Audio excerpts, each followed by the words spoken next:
Hey guys, so we have something very interesting here. I'm gonna try and bring some friends on. Um,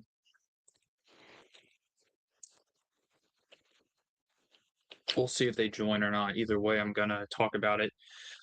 So there was a new Older Public game announced. If you don't believe me, the trailer is on the Star Wars YouTube channel. Um, there was an article that they released um today, like as of like a few minutes ago. Um, So I'm gonna go ahead and share my screen here. We'll go ahead and talk about this, and then I'll give my thoughts. Before we get into it, I don't think this is new EU in any way. I don't think this has anything to do with the EU, other than being inspired by it. But let's go ahead and read here. It says, in Star Wars: Fate of the Old Republic, step into the role of Force user on a journey through a galaxy on the edge of rebirth at the end of the Old Republic. So it's at the end of the Old Republic. So I'm guessing this is during the Darth Bane era, which I mean, see, the new canon has no Old Republic. They have snippets of it because they have canonized various parts of Tales of the Jedi. The High Republic canonized different parts of it, but we don't really have anything other than that. The brand new epic narrative single-player action role-playing game from Arcanaut Studios, developed in collaboration with Lucasfilm Games, was announced on stage tonight at this year's Game Awards. Along with the first look at a thrilling trailer, it was announced that Fate of the Old Republic will be developed by a new studio launched by Casey Hudson, the director of the original Knights of the Old Republic game and the Mass Effect trilogy. Now that's great and all, but what would really excite me is if Drew Karpyshyn was on this project, which he's probably not. Of course, Drew Karpyshyn is the writer of KOTOR and Mass Effect. So let's go ahead and watch the trailer.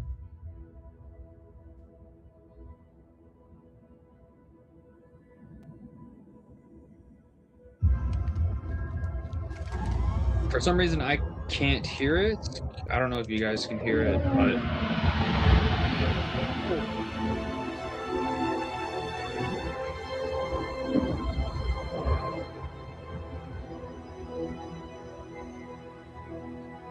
I can't hear it because I'm live streaming, that's why.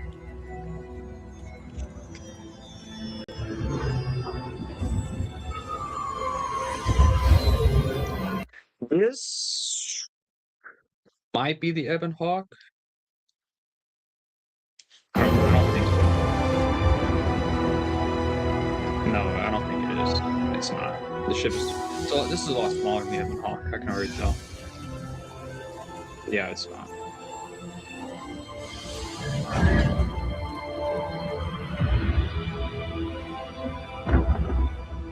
There's a interdictor, Sith interdictor cruiser.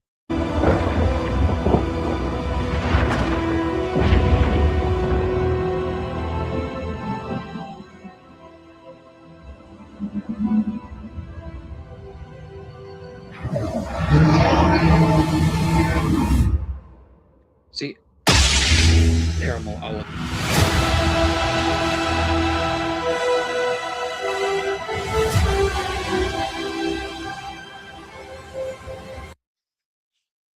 We're gonna go to this website in a second and look at that. But I'm trying to figure out what this. If this even a droid. I can't really tell. But I mean, good trailer. You know, does what it does its job. So there is an interview here with Casey Hudson. So we're gonna go ahead and read this here, and then I'll give my thoughts. Blending innovative storytelling, memorable characters, and heart-pounding combat, Star Wars: Fate of the Old Republic will immerse you in an unforgettable experience where every decision deepens your journey toward the light or the darkness. So it looks like it's going to have sort of that same, just like the original games did. You get to, join the light or join the dark. In the exclusive first interview on the forthcoming title, Hudson and VP and GM of Lucasfilm Games, Douglas Riley, sat down with StarWars.com to talk about the storied history of KOTOR and tease what can expect from the new collaboration. When we developed, I'm not sure. Okay, Hudson is saying this. She says, when we develop, or he said, I don't know. I don't even know who. I've never heard of the person, to be honest with you. When we developed the original, we wanted to create a definitive Star Wars experience, crafting an adventure that consisted of all the things we dreamed of doing as Star Wars fans, Hudson says. Now, 25 years after we started work on that game, our aspirations are equally ambitious. Fate of the Old Republic represents an opportunity to explore contemporary vision of a definitive Star Wars experience using state-of-the-art technology and game design, and an all-new story crafted specifically to deliver on the combination of player agency and immersion in Star Wars that was the heart of KOTOR. Although Fate of the Old Republic is not a direct sequel or continuation, hold that in your mind, because I'm going to comment on a lot about that. It is being built by people who helped to shape that legacy, Riley adds. Throughout my 2 decades of working on Star Wars games, including Star Wars The Old Republic, the MMO, I've been fortunate to see firsthand just how much these stories mean to our fans. For us, this new project is about honoring that legacy by creating something in the same tradition of a deep, cinematic, choice-driven role-playing game. Reuniting with Casey has been a tremendous honor. We are pouring all our shared passion and experience into building the next great chapter. Creative clarity and a shared vision is this next title here. After directing the original and beloved game, Hudson was eager to return to the galaxy, creating a new expression in the tradition of KOTOR, which was released in 2003. Star Wars has been an ever-present force in my life from the time I saw the first film in 1977, and throughout my career, where it's been a constant source of inspiration, Hudson says. It's hard to describe how exciting it was to be able to work in the Star Wars galaxy and contribute to its incredible legacy. We had so much fun working on Star Wars Knights of the Old Republic, and it was one of the defining experiences of my career. Hudson remained in contact with Lucasfilm in the more than 20 years since, hoping to get the chance to collaborate again. But a project like this is a huge commitment for everyone involved, so it took the right conditions to get everything lined up, he says. This year, Hudson co-founded Archanaut Studios, and the stars began to align. Our goal is developing the kind of games I love making. Excuse me. Emotionally powerful, cinematic adventures driven by player agency, narrative depth, and immersive world building, he says. Conversations between our team and Lucasfilm Games led to an incredible opportunity to return to Star Wars, and once again, we can hardly believe we're working on such a special project. How long is this? I hope it's not that long, because I kind of want to just get to talking about it. Because I have not read the full thing, so I want to be able to read it myself. Still in the early stages of development and creation, Fate of the Old Republic benefits from decades of creative experiences across the collaborative partnership. I've always strived to lead very focused projects with creative clarity and alignment among the team and a crisply organized production plan, Hudson says. That's ultimately what makes it possible to deliver a game that meets high expectations, but consistently achieving that with large and ambitious projects with ever-increasing demands in scope and complexity. It's been a lifelong journey of learning and improvement and a personal obsession of mine. As the director, Hudson partners with his team as well as Lucasfilm Games to bring that clear vision to life. Great ideas come from all parts of the team, he says, so my job is to gather and shape a cohesive vision that the entire team contributes to. Ensuring that everyone shares that vision and understands their part in creating it is critical to the success of a project. In this newest chapter in Star Wars gaming history, it will touch on what Hudson sees as the fundamental pillars of the franchise, such as innovative storytelling, memorable characters, challenging gameplay, and immersive agency in the Star Wars galaxy.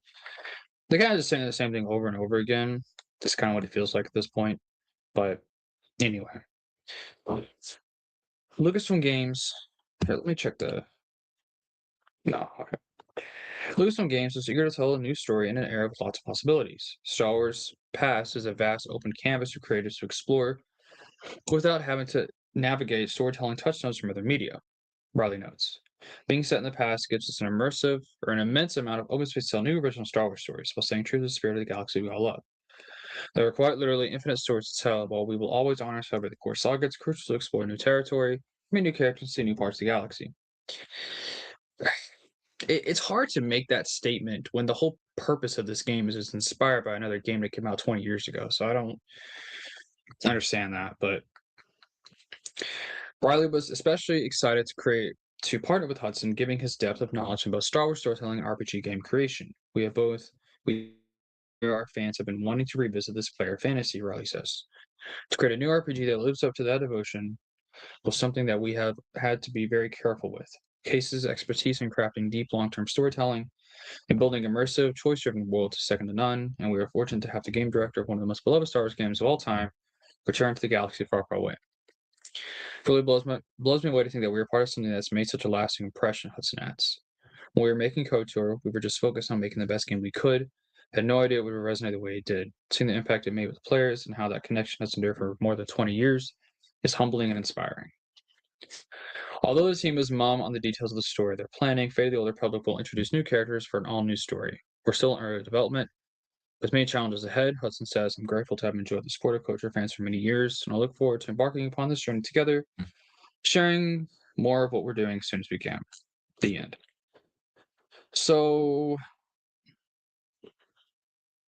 this where's it at?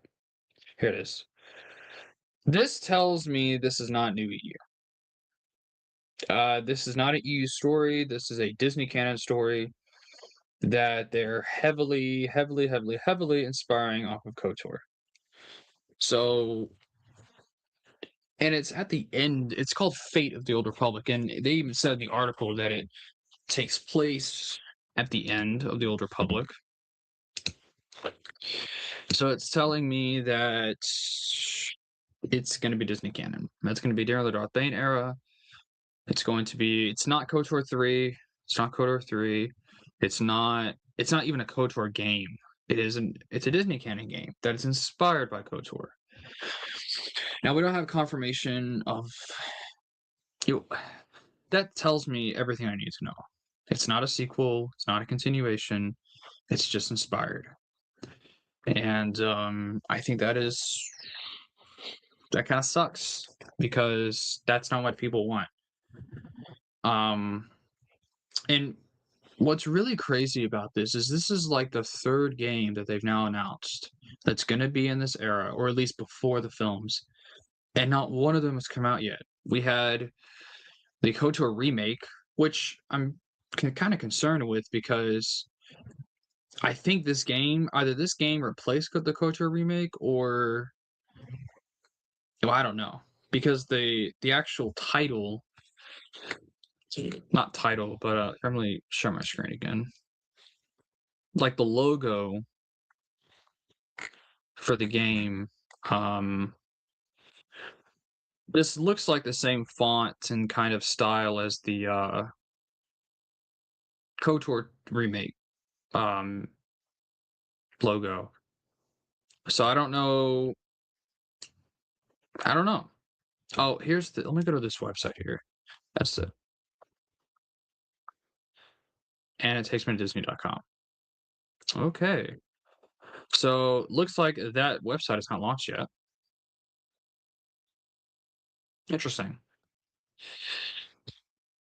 Anyway, so it's not new EU. Look, let me tell you, I thought it was. I was convinced it was new EU. And then I read the description of the video. Because I watched the trailer on YouTube. And then read the description, then I read the website, and I'm like, oh Lord, this is not new EU. This is just inspired.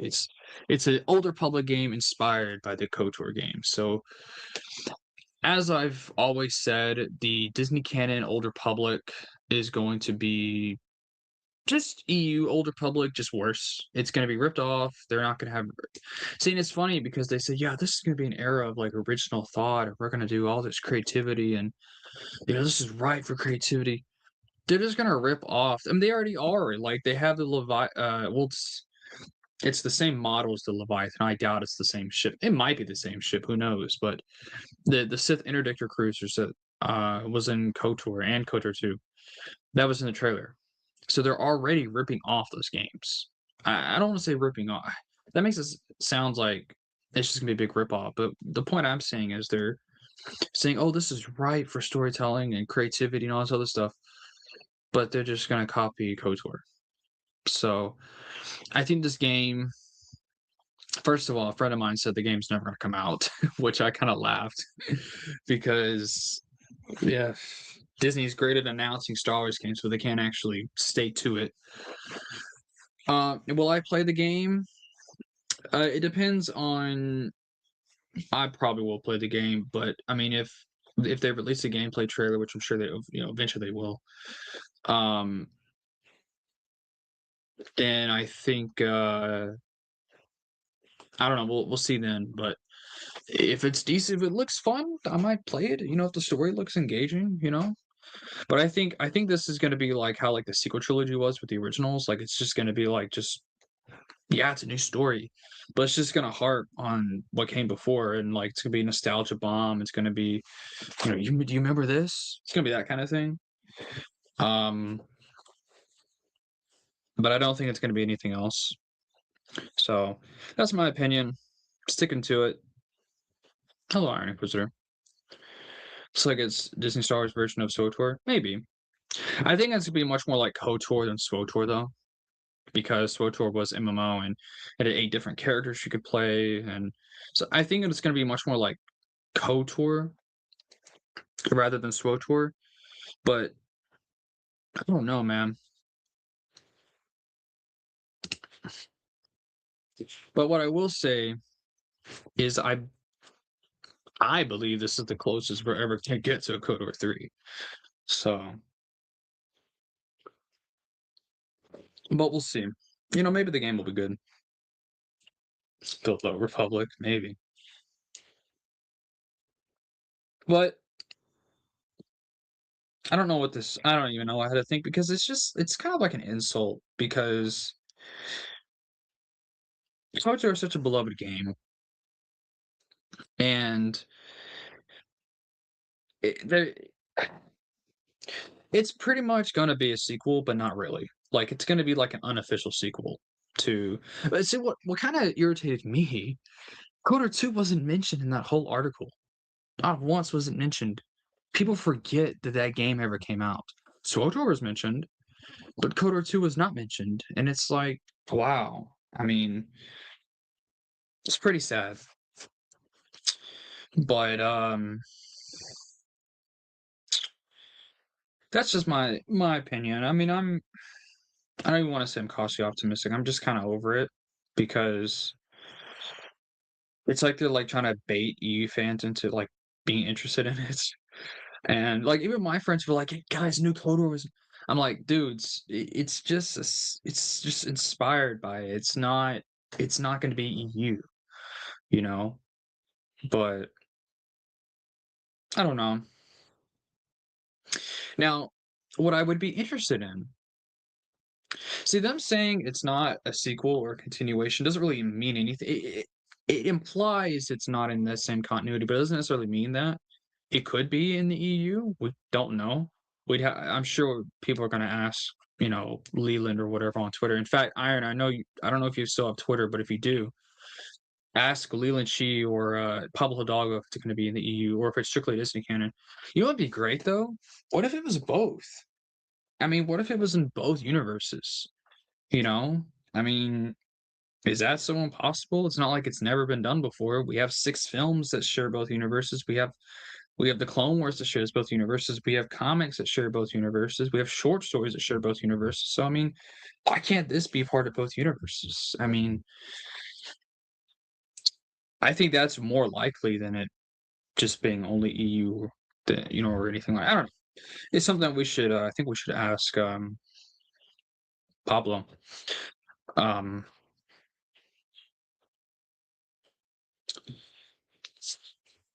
I mean, yeah, it'd be a great way to not only continue our story, but also for them to set up whatever Old Republic story they want to tell. It would be really stupid of them to like create an Old Republic era for their canon and have it basically be the same thing as the EU, but then add new stories and not have it be canon to the EU. Wouldn't that just be stupid? I mean, I don't know.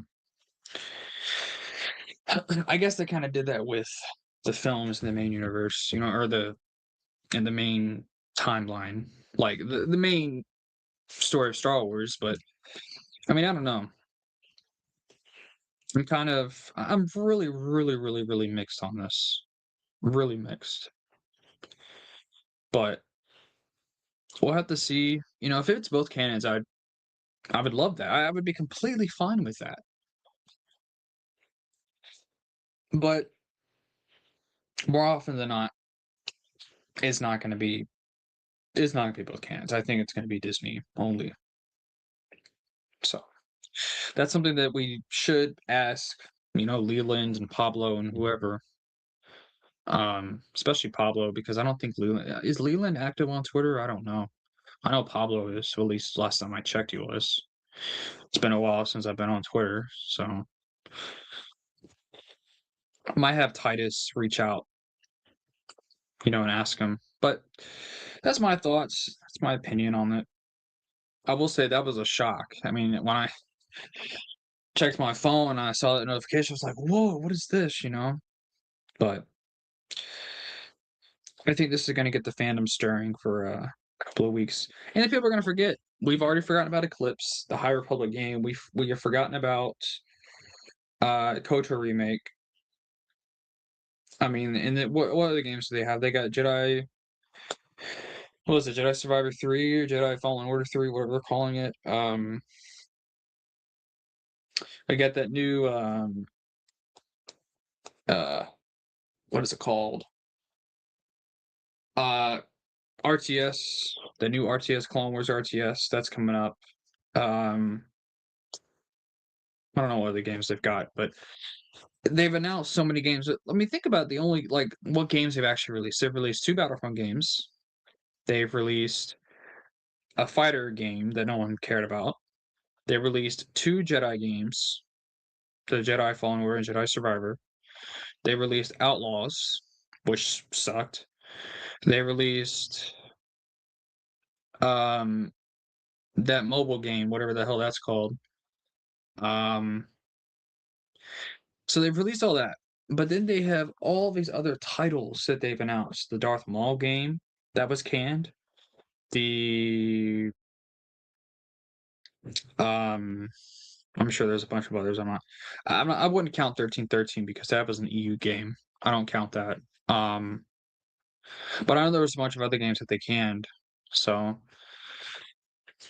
but yeah, it's like you've had there's like 2 Star Wars games right now that are in developmental hell. KOTOR remake and Eclipse, both in developmental hell. So what I'm saying is I expect the same thing with this. I really do. I don't I think if it ever comes out, it'll be 10 years from now when it comes out. So that's just my opinion. Because I mean, it takes them forever to make a game anyway, much less be in developmental hell. So it's just one of those things. But that's all I've got to say. I'd love to hear your thoughts about it in the comments. Thank you guys, the couple of you that watched. Like I said, let me know what you think. If I'm wrong, you agree with me. Maybe there's something I'm missing. So thank you guys very much for watching. You have a good one.